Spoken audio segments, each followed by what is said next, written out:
Well, first, let me thank all of you for the warm welcome here. Certainly hearing the presentations, I feel that we all have a lot in common in terms of the kinds of issues we're addressing, the kinds of concerns we have, and also our passion in really helping to solve these problems. Not only do we have a lot in common, but as I've observed young people around the city here, they have a lot in common as well.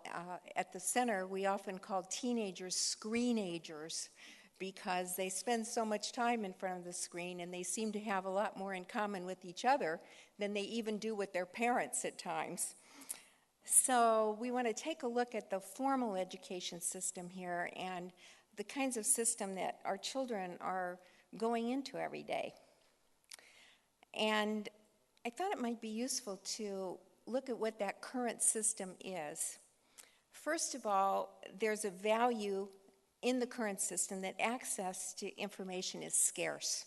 And so it's based on the old print model where you had to get a book or you had to get face-to-face instruction. And we all know that those times have passed, but nevertheless, that is the way information is conveyed. And there's also an assumption in the present system that access to adults by children is plentiful. And so I know we heard some references this morning about how when children go home, they're behind their device. And there aren't adults inside the device. But nevertheless, our system, our formal education system, assumes that adults are plentiful in children's lives and that adults are providing screening and filtering for the kids in terms of getting information and making meaning from information.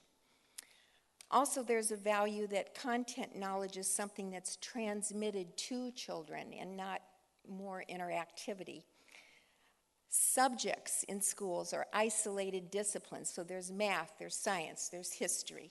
There are all kinds of different subjects, but they work in isolation from each other. And finally, learning is contained. I mean, after all, that's what you go to school for, is to learn. Now, let's contrast that with digital systems and what they're based on. First of all, of course, we know access to information is plentiful. But access to adults is becoming more and more scarce. Children ages 8 to 18 are spending over 6.5 hours a day with media, an average of 53 hours per week. 53 hours per week without adults supervising, filtering. We also know that in today's world, it's learning how to learn that's really important. So process skills, learning how to access, analyze, evaluate, create, participate with information is really the key to skill building. Also, in today's world, the disciplines really need to be integrated for problem solving. So I like to think of a teacher I know recently who gave her children a project of designing a parking lot for their school. And so the children needed to have geometry, they needed their mathematics, they needed communication skills to build their case and write a report for their school board. And so they were really tackling a specific problem from the point of view of many disciplines, integrating those disciplines toward the goal of solving the problem. And finally, in today's world, learning is universal. It's not contained. Learning doesn't stop, and you saw from the survey that Lisa shared that much learning happens at home or certainly outside the classroom. Now, in navigating the global village, where do we want children to wind up? What's the end goal? I think it's important to start with the end goal in mind. We like to say that we want students to be efficient managers of information. We want them to be wise consumers. We want them to really understand how the consumer society works globally. We want them to be responsible producers, and we want them to be active and effective participants and citizens. And so Hesse referred this morning to critical thinking skills. Critical thinking is fundamental to all of these particular characteristics of the new global citizen. I apologize for my slides. They looked okay on my computer, but technology, so sorry about that. But anyway, okay, so how do we get there? How do we get this type of new global citizen? Well, first of all, we need to have appropriate curriculum and assessment systems. These systems need to be open to the world. We need our children to have access to the best teachers in the world. And with today's technology, that's very possible. Education needs to be more collaborative, more teamwork. And yet, because of the power of technology, learning can be a lot more individualized so that children can proceed at their own pace. They don't have to be lockstep with each other and just going at the pace of the group. Also, timely information is definitely possible to have in today's world. No longer are we bound by textbooks that take years to produce and that are outdated by the time that they come into the hands of our children. So this print-based world of education is definitely changing, needs to change, and can change even today. We need curriculum that's modular and interchangeable. Curriculum today doesn't have to be as linear as curriculum has been in the past because we have this wealth of information available to us.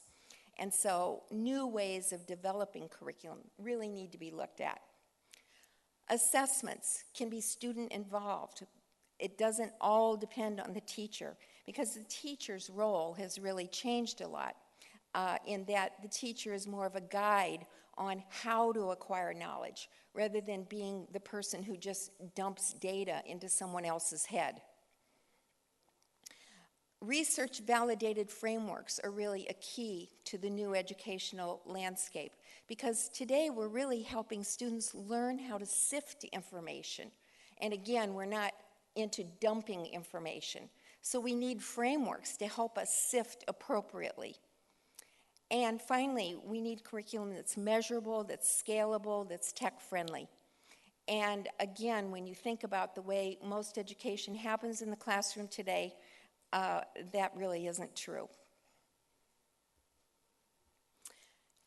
Okay, what about the teacher? Professional development. We can't really expect a teacher to be able to deliver this new kind of education unless they have experience with it themselves. So professional development is absolutely essential for success. In our work, we found that trained teachers can easily integrate process skills, these abilities to access, analyze, evaluate, create, into their different disciplines in as little as 20 minutes. But again, they need training to be able to make those connections and be able to provide that kind of lesson. And we've also shown that trained teachers who receive only 6 hours in face-to-face professional development were able to deliver the curriculum and the lessons in a significantly more effective way. So in other words, their students were able to acquire the content knowledge in a much better way and faster way than the teachers who didn't have the training in how to deliver the process skills to their students. Now, I mentioned about research-based frameworks earlier, and I do want to give you an example. But basically, we want children to learn how to ask the right questions. They're exposed to so much content every day, as we are. And so knowing which questions to ask is very important. We want them to think critically, but we also want them to have an internalized process for filtering information. Because we're not there all the time to be able to tell them this is right, that's wrong, this is accurate, that's not accurate. So we have to give them the tools that they can make those judgments for themselves. That framework needs to be applied to any kind of a media, any kind of message form. So it has to be kind of a universal way of sorting through. And it also has to help them explore their relationship with media and technology, understand the impact that media and technology has on their everyday lives, and finally, be able to really problem solve using a framework. So the questions and the concepts that I've listed here are questions and concepts that are based in fundamental media literacy, media studies.